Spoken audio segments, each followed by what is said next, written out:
This is a Technics stereo system from sometime in the 1980s. My family was the original owner of this system, and it consists of a turntable model SLJ11, an AM/FM tuner model SAX30L, and a dual cassette deck model RSX40W. Now, unfortunately, with this particular system, it isn't exactly functioning 100%. It has a few issues that I'll, show later to get it fully working. It is semi-working, but there are a few things that will need to be repaired on this particular system to get it working again. First, the turntable is not functional at all, because if we look here, it's actually a linear tracking turntable, so it's not one with a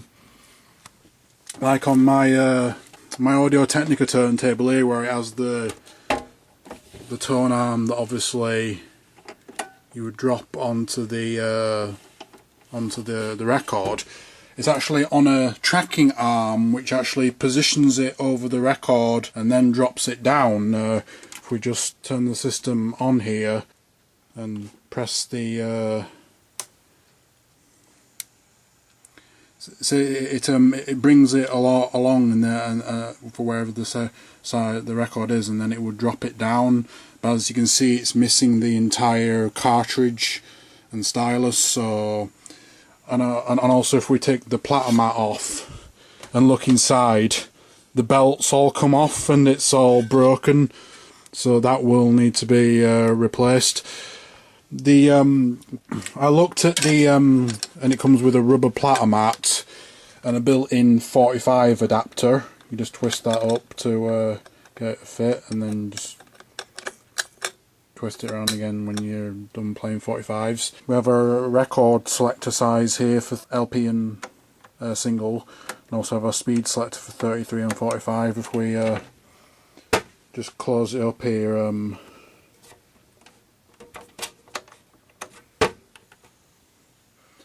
start it going, you'll see it's moving to the 7-inch size now, but obviously because there's nothing on it and the belt's broken, it won't. But that's where it would drop the tone arm down, and then we can just we have our buttons here. We have a queuing button which would raise and lower the tone arm. We have the start, stop, and a repeat feature if you want to repeat the record. There's a power. Now I don't exactly have any speakers on this, so I'm actually going to use the system's headphone output for a demonstration of the tuner and the cassette deck. Turn the turntable off. So, as I said, this turntable is going to need a new cartridge and stylus to get it going. I found a thing for it online here on Vinyl Engine, just showing some of the specs, like it has a rumble of -70 dB, wow and flutter 0.045% WRMS. It's a linear tracking tone arm with plug-in connection. Tracking force is 1.25 grams, and it weighs 3.3 kilos.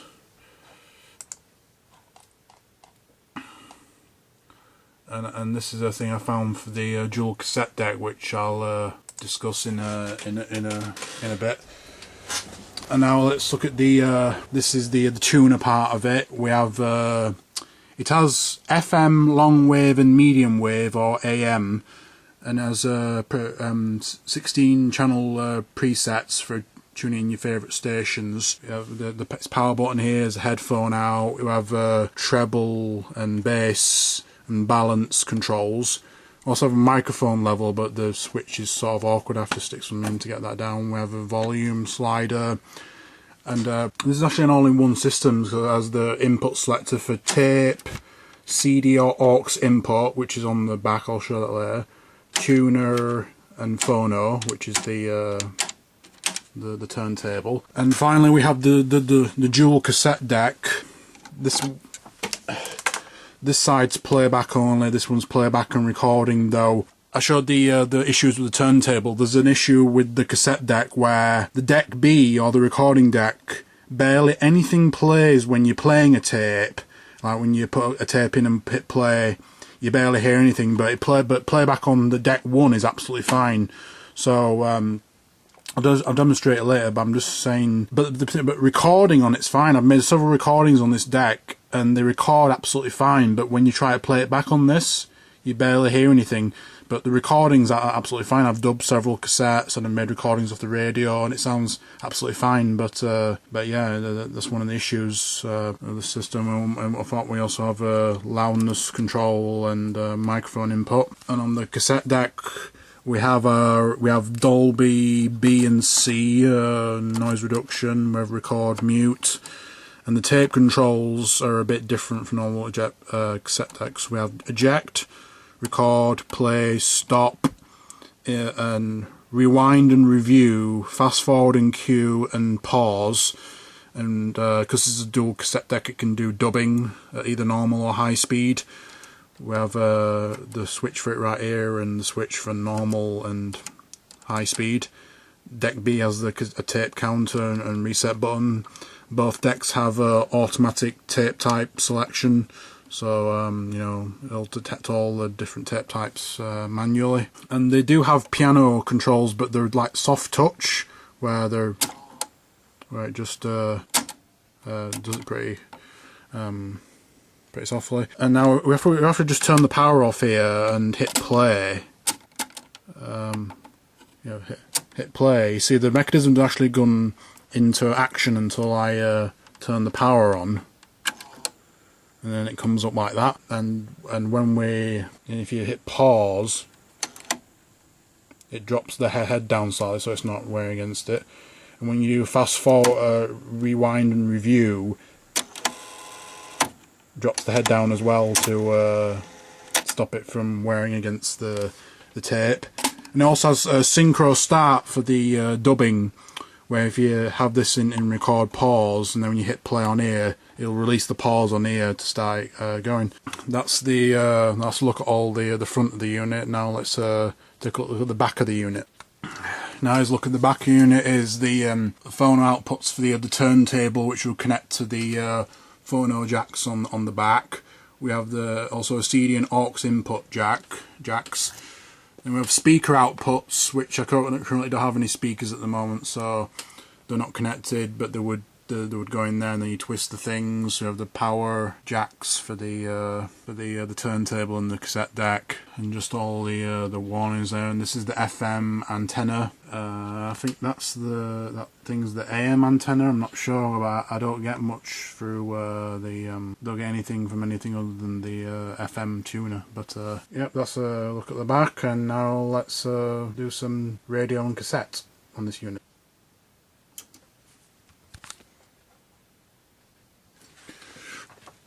We need to connect the headphones to, and I've got a series of cables connecting up to my USB thing, which is fed into Audacity to get the output. So this is the tuner for FM. We have the frequency here and a quartz lock to tell you when it's tuned in as stereo.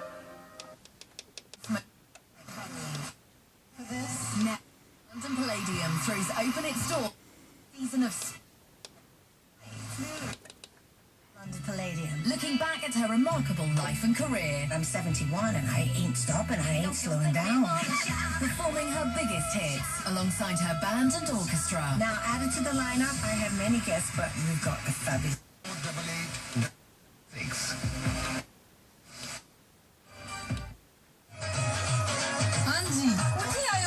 And there we have the indicator for the FM stereo.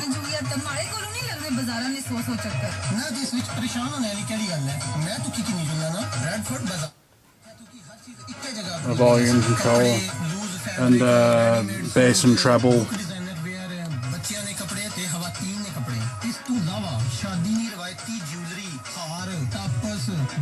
I have no idea what this station is.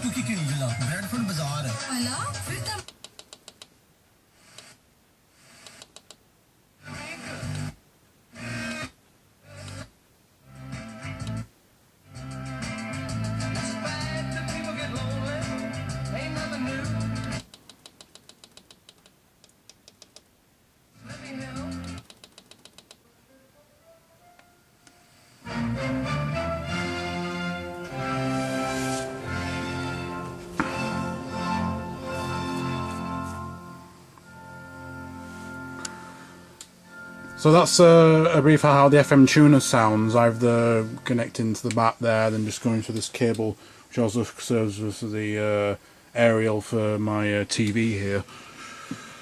But I don't get anything on AM or long wave. Don't get anything whatsoever. Now here in the UK, pretty much any radio that isn't FM is pretty much dead. You know, there's only a couple AM stations around here, and probably less even long wave. I don't know whether I'm missing the antenna or on this, or whether it's just not gonna work that well. But let's see if we're going to long wave here, we don't get anything either. So at least the FM has okay reception on the stations that can pick it up.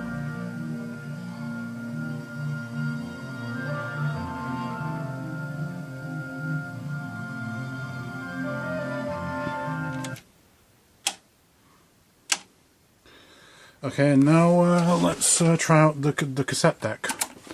Now I'll show you what I mean by the problem that I have where I only get the tape only plays background. Here's that cassette of YouTube audio library songs on this deck.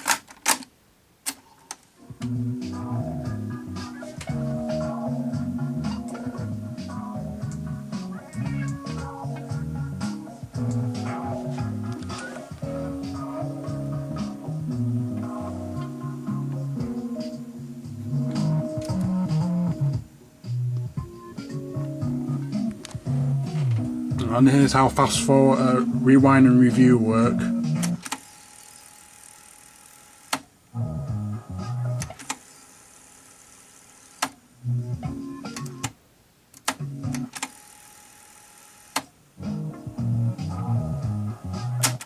Now I'm going to show you that when I put it in the deck 2, you get nothing.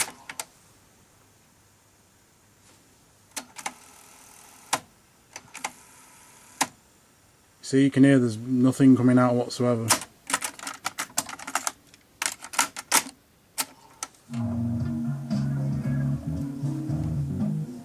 Yeah, I don't know, it could be something to do with the amplifier part of the thing, because this thing has a connection of like a little thing.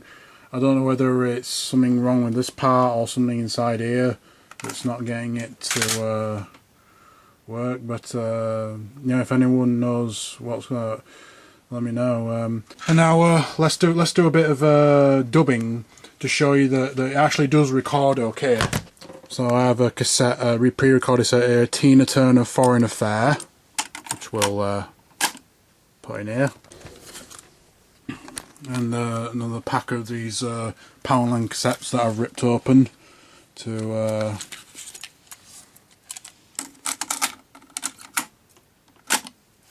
see how well we do on recording.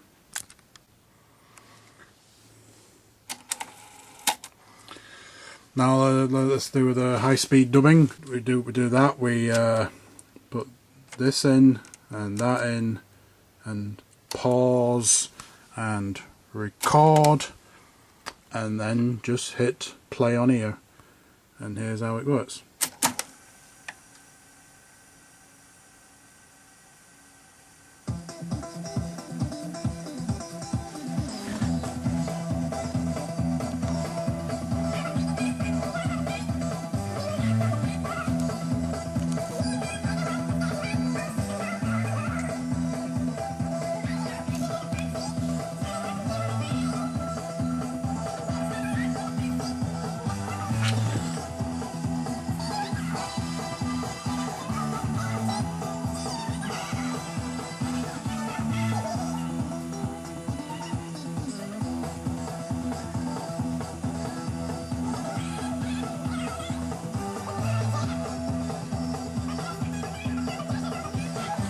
Also, fun fact, no one ever, my family originally owned the system, never did hardly anything with this cassette deck, so never actually did any dubbing or very rarely did recording. So in the 30 plus years that this system's been around, this is some of the only few times that the dubbing and high-speed dubbing features have ever been used, so that's why I really want to get it fully working, just to you know, what it should have got back in the day.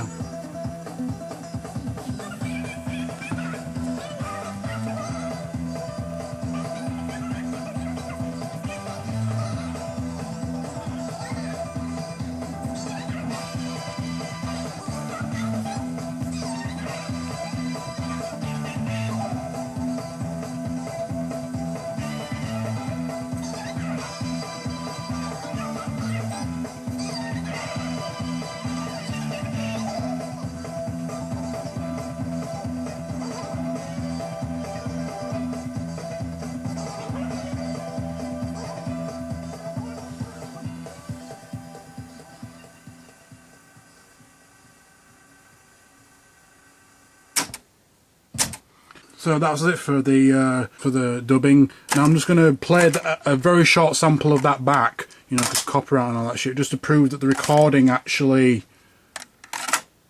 does work. It's just the playback that doesn't work. So now I'll just rewind this a bit.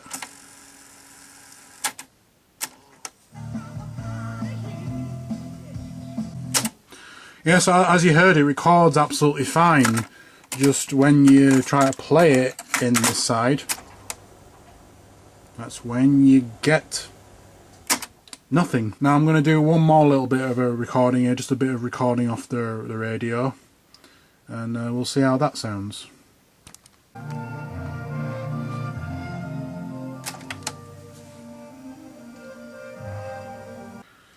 So that was our little recording. Let's just see how it turned out.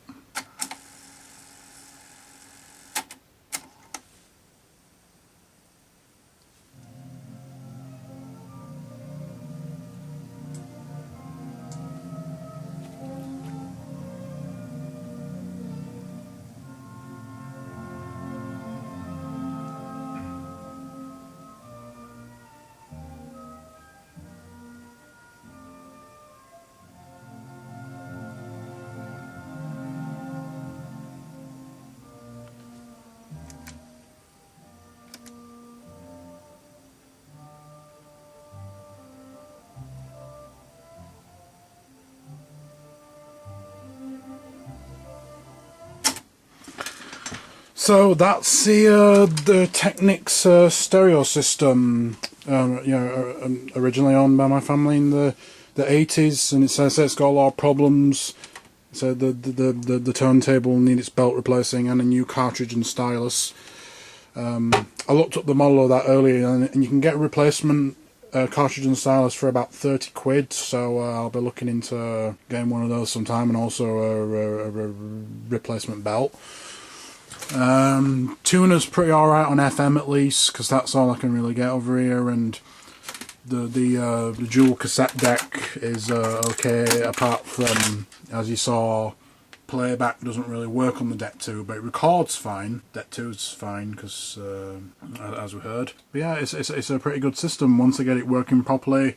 Once I know what the problem with the playback on the Deck 2 is, and replacing the cartridge and stylus and belt on the turntable, be a pretty nice vintage system to have. And yeah, that's it for this video. See you next time, and thanks for watching. Bye!